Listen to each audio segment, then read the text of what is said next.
Como o próximo vídeo será sobre o serial, o mais novo serial, na verdade, tá? O Vampiro de Goiânia. O que eu pensei? Ele é muito cruel. Ele foi muito cruel. E o modus operandi dele é bizarro. E me veio na cabeça, quais outros seriais foram mais cruéis que ele? E não é difícil encontrar, não, tá? Eu fiz o quê? Uma lista com os 5 mais cruéis. Não vou fazer quem tem mais vítimas, não está baseado em número de vítimas, e nem assim o mais perigoso, porque eu acredito que se for mais cruel também é mais perigoso, né? Mas aí o mais perigoso também está atrelado aí ao número de vítimas. Então, enquanto o novo vídeo não vem, vamos para os 5 seriais mais cruéis da história do Brasil. Para quem não me conhece, eu sou Gigi Barreto e estamos de volta para mais um vídeo. Se você gosta desse tema, investigação, perícia criminal, mistérios seriais, já dá um like e te inscreve no canal, porque isso me motiva muito a fazer mais conteúdo para você. Na quinta posição, Pedrinho Matador. Não sei se você vai concordar, mas a lista que eu trouxe tem mais cruéis que ele. Porque nós vamos entender quando se fala no tipo de vítima que ele fazia. Pedro Rodrigues Filho, o famoso Pedrinho Matador, que morreu ano passado, inclusive, ele foi assassino. Ele matou mais de 100 pessoas. Eu acredito que se fosse pelo número de vítimas, ele estaria em primeiro lugar aí, se não entre os 3 mais. Mas apesar dele ter tido esse número tão grande de vítimas, que ele mesmo afirmava, a polícia conseguiu comprovar apenas 71 vítimas. 71 vítimas. A polícia ainda chegou a um número bem expressivo. No caso do Pedrinho Matador, ele cumpriu o máximo, que foi 30 anos. E aí ele foi libertado, ele entrou na sua liberdade. Mas a história do Pedrinho Matador é um tanto quanto curiosa. Aos 9 anos de idade, Pedrinho, ele saiu de casa, ele fugiu. Foi para a casa dos tios, depois fugiu novamente para São Paulo, onde aos 11 anos ele começou a cometer crimes. E não foi qualquer crime não, tá? Aos 11 anos, ele deu fim em um traficante importante de Itaquera e foi lá que ele sentiu pela primeira vez o desejo, o prazer em tirar a vida das outras pessoas. Isso é o que ele conta. O crime que ele cometeu em decorrência desse desejo foi eliminar o vice-prefeito de Alfenas, Minas Gerais. Pelo que eu percebi, todas as vítimas dele, de alguma forma, pisaram no calo dele. Ou eram criminosos de alta periculosidade, como nós vamos ver adiante. Antes dos 18, ele já estava com uma lista extensa de pessoas que acabaram na mão dele. Inclusive, teve aí um caso que ele morava com uma mulher, que ela era chefe do tráfico, que o marido tinha morrido. Isso acontece muito. Se você assistiu o meu vídeo das mulheres do narcotráfico, tem isso. Várias delas assumem a posição que o marido tinha. E aí o marido vai dessa para melhor, né? Arrasta para cima ou para baixo. E aí a mulher assume. E no caso, como ele começou a se envolver com ela e morar junto, ele acabou tomando a posição na área. Só que, vocês sabem, existem os rivais. E em um momento que ele não estava em casa, isso antes dos 18, o rival entrou e tirou a vida da companheira dele. Ele ficou possesso. Ele começou a dar fim em pessoas que não colaboravam em dizer quem tinha sido, até que ele chegou ao nome. E nesse momento, quando ele descobre, ele vai até o local onde essa pessoa estava, eliminou o rival a queima-roupa, mais 6 pessoas e uns 12 aí feridos. Aos 18 anos, ele não se safou da condenação. Ele foi preso, condenado, e lá ele fez mais vítimas. Criminosos como estupra, traidores, os famosos X9, traficantes também. E foi lá que ele deu fim ao pai dele, quem ele tinha muita mágoa, porque batia muito na mãe dele. Ele mesmo nasceu com uma fratura de crânio, porque o pai tinha batido sucessivas vezes na barriga da mãe, quando ele estava ali, no ventre dela. Então, por isso, assim, que para mim ele está no 5º lugar, porque ele não tinha arrependimento nenhum.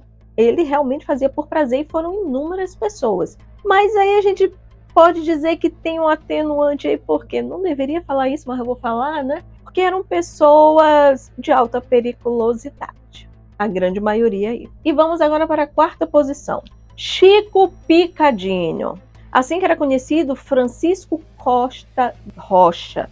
O modus operandi dele era por estrangulamento, dar o fim por estrangulamento, e depois despedaçar a vítima, por isso picadinho. E ele usava em todas as vítimas um serrote, por isso aí a crueldade, sabe? Já além do fato, né, de despedaçar, que é um ato cruel, a gente não consegue entender realmente, não entende de qualquer forma, né, um homem.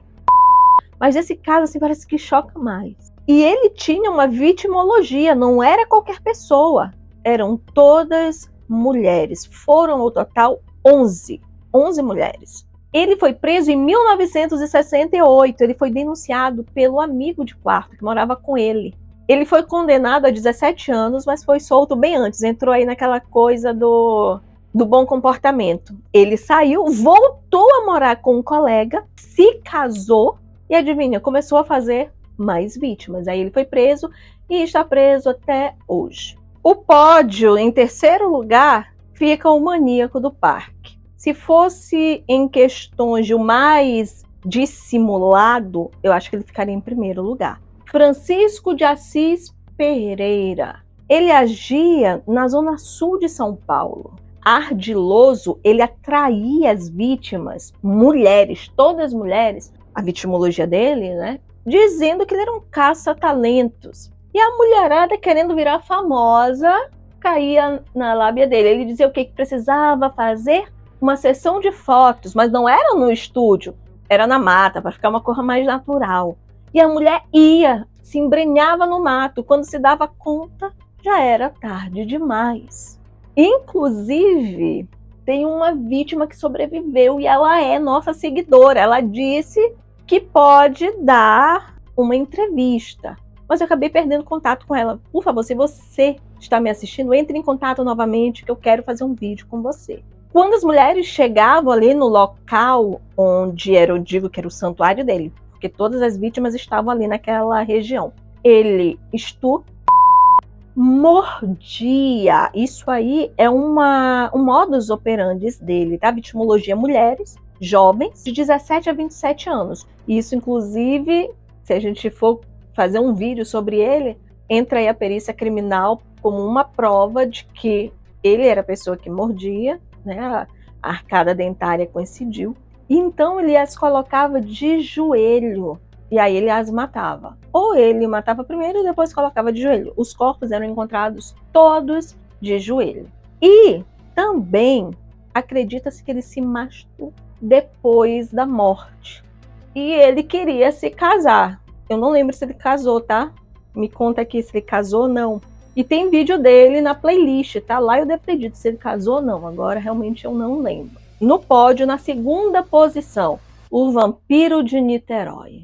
Eu já falei para vocês que o próximo vídeo é sobre um vampiro, né? Só que de Goiânia. E a diferença entre esses é que aquele lá eram adultos que ele fazia de vítimas. Esse aqui, crianças. Por isso que ele está na 2ª posição. Ele não só tirava a vida, ele bebia o sangue.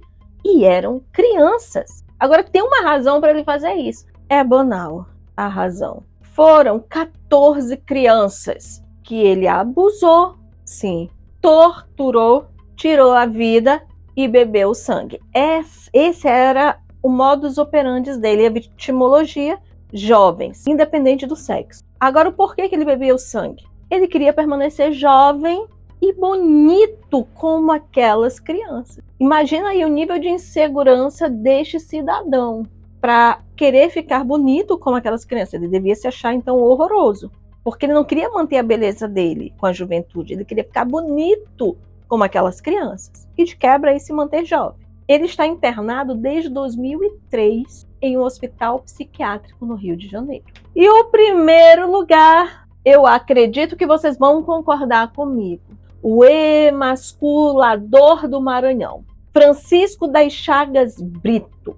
Ele foi tão cruel, foi tão bizarro, que esse caso, ele rodou o mundo. Foi parar na Organização das Nações Unidas. E acredita-se que o campo de atuação dele tenha sido além do que nós sabemos. Nós sabemos que ele agiu no Maranhão, a grande maior parte das vítimas dele encontradas, identificadas, algumas, umas 2 que identificaram em Altamira, no Pará, e acredita-se que vítimas lá no sul possam ter alguma relação com ele, mas não chegaram a nenhuma conclusão.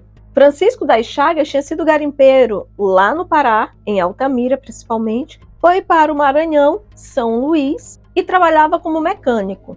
No Maranhão, ele não fez vítimas apenas em São Luís, capital. Ele fez vítimas entre 1989 e 2003. A vitimologia eram meninos na fase de criança a pré-adolescente. Já o modus operandi dele era atrair esses meninos, levar para o matagal, ali ele abusava dessas crianças, tirava a vida, depois ainda ele violava os corpos dessa criança, sim, vilipêndio de cadáver, e cortava pedaços do corpo, onde variava alguns pedaços, como orelha, dedos, que ele levava como souvenir, mas sempre cortava os órgãos genitais masculinos. Por isso, emasculador. A polícia, quando o prendeu, encontraram na casa dele os souvenirs que eu falei para vocês, os pedaços de orelha, dedos, de algumas das vítimas. Isso aí variava de vítima para vítima. Mas os órgãos genitais de todos estavam ali naquela casa. Os de todos os corpos encontrados, que a gente não sabe se ele pode ter escondido em outro lugar o restante, em outras casas que ele viveu, por exemplo. A lista dos 5 seriais mais cruéis, segundo a minha opinião, terminou. E você, concorda com a minha opinião? Quem que você colocaria em primeiro? Existe aí algum outro que eu não citei? E você pode querer que eu faça um vídeo também, né, sobre outros serial. Então, coloca aqui se você quer que eu faça vídeos sobre vitimologia, modus operandi, perícia de casos de outros seriais, ou até mesmo desses aqui, que eu destrinche, né, para você. Enquanto o vídeo do Vampiro de Goiânia não vem, porque ele vem, é o próximo, e os detalhes dele são bizarros, já fica aí com a playlist Olhar Pericial. Aproveita e eu te aguardo no próximo vídeo. Beijos!